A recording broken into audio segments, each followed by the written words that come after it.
Hello guys, PCB पर एक छोटा सा कंपोनेंट होता है जो पूरी पीसीबी को और उस पर लगी आईसी को फॉल्टी होने से बचा लेता है।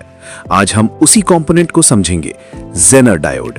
तो चलिए समझते हैं ये आईसी को कैसे प्रोटेक्ट करता है। जब हमारी पीसीबी में डीसी वोल्टेज आता है तो कभी-कभी क्या होता है कि वोल्टेज फ्लक्चुएशन की वजह से वोल्टेज कम ज्यादा हो जाता है और ट्रांजिस्टर वोल्टेज को जल्दी से हैंडल नहीं कर पाता है और वोल्टेज बढ़ने की वजह से आईसी हीट होती है और डैमेज होने का खतरा रहता है।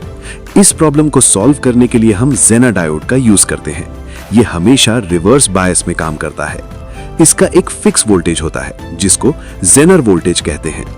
जब इनपुट वोल्टेज जेनर वोल्टेज से कम होता है तो ये ऑफ रहता है और नॉर्मल काम करता है। जैसे ही इनपुट वोल्टेज जेनर वोल्टेज से ज्यादा होता है, ये जेनर डायोड ऑन हो जाता है। आईसी को जितना वोल्टेज चाहिए होता है उतना ये जाने देता है, बाकी का एक्स्ट्रा वोल्टेज ग्राउंड में भेज देता है।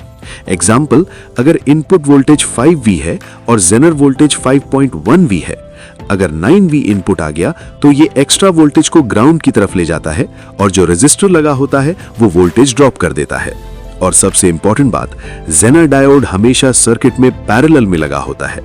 जेनर डायोड के साथ सीरीज में रेजिस्टर लगाना जरूरी होता है क्योंकि जो हमारा एक्स्ट्रा करंट आता है उनको कंट्रोल करना जरूरी है, नहीं तो जेनर डायोड खराब हो सकता है।